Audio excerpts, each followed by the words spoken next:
Hey guys, welcome back to South 10 Beer Reviews. I'm Tyler. Thanks for stopping by. Tonight I've got a beer from Modern Times, and I was in Nashville today, picking up an order from Bearded Iris from the anniversary release that they had, and stopped in a bottle shop, kill some time, and yeah, I found this beer from Modern Times, and this is called Blazing World, which is a Nelson IPA. This one's brewed with Nelson, Simcoe, and Mosaic. And then it actually gives the malt 2-row Munich Midnight Wheat. They actually give a lot on here. They give the final gravity, the IBUs, and the SRM. So it says this beer is the stickiest of icky. It's a luxuriously hoppy IPA loaded with intemperate quantities of Nelson, Mosaic, and Simcoe hops, which are some of the fruitiest, dank hops sweet money can buy. Its pleasingly dry character and light bready malt backbone form a magnificent platform for its huge, complex hop profile. Prepare to have your flavor ports stormed by an armada of interdimensional taste lords. So, this one was canned on January 18th. So, we're still under 2 months.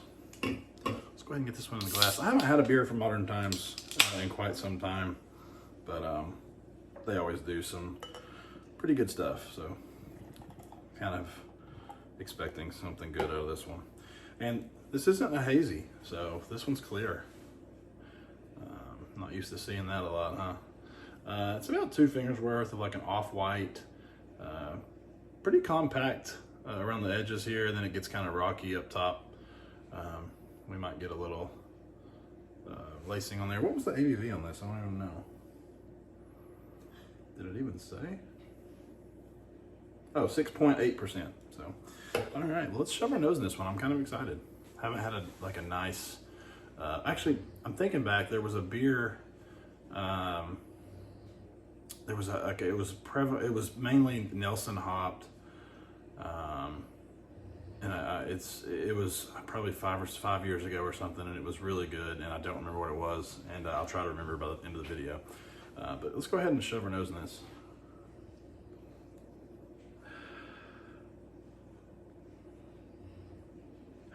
Man, yeah, it's got it's got a pretty prevalent dank character in there.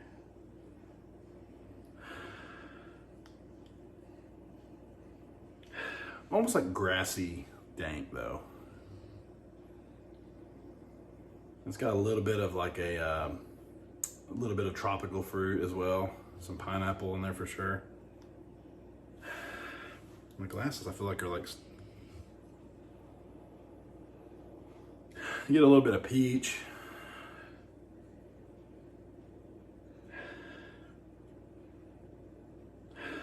Getting a little bit of like a grape character. Bready malt.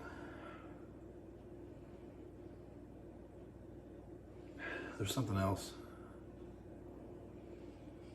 What is that? Obviously I'm getting some citrus fruit as well. Yeah, and it says Mosaic. I mean, maybe it's that berry note kind of deal that I'm getting that I'm not able to quite pinpoint.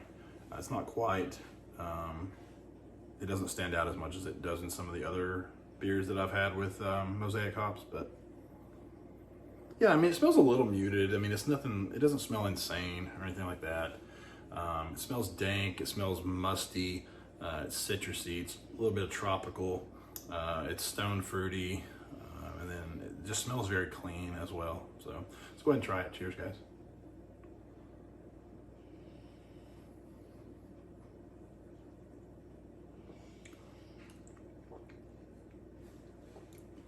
Yeah, that's nice. It's very clean, very crisp. I'll tell you though, you do get this big like white grape character though right off the bat.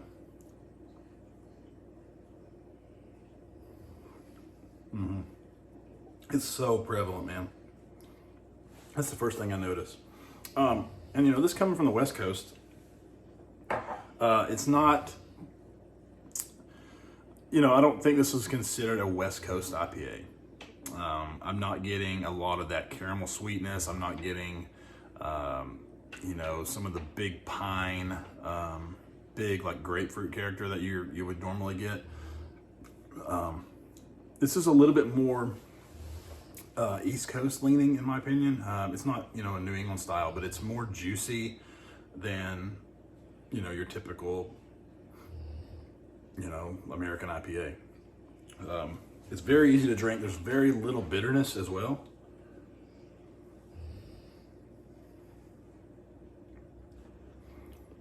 But it's dang dry, man. I mean, it's super drinkable. I mean, it comes in at 10-10. You know, that's a little on the lower side. A lot of like New England IPAs on their final gravity are usually around like 10-18 up to like 10-20 probably. So, you know, they leave a little bit more sweetness there on those New England style ones too, as opposed to that dry character that you'll get on an American IPA. So, yeah, and you definitely can tell as soon as you drink it. But like I said, it's got a juicy character, but it's very, very dry, very drinkable. You know, it does not linger. It's like a one and done. I mean, but as far as the flavor goes,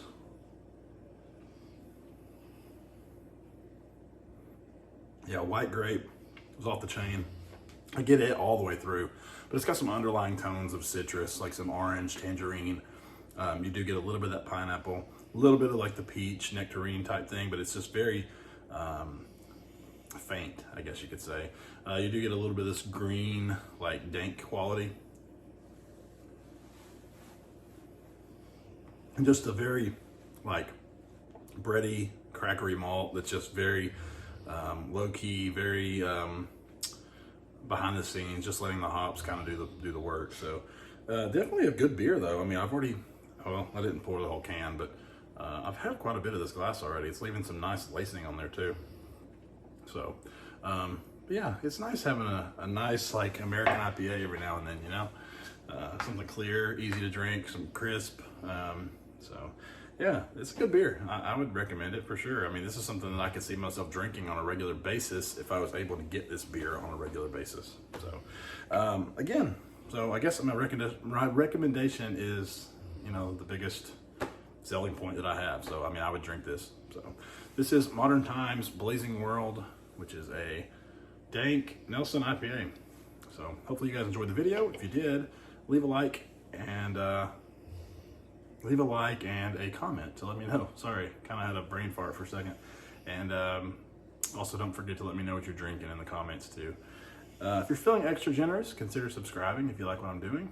Would love to have you guys come along for the ride. We'll see you in the next video. Cheers.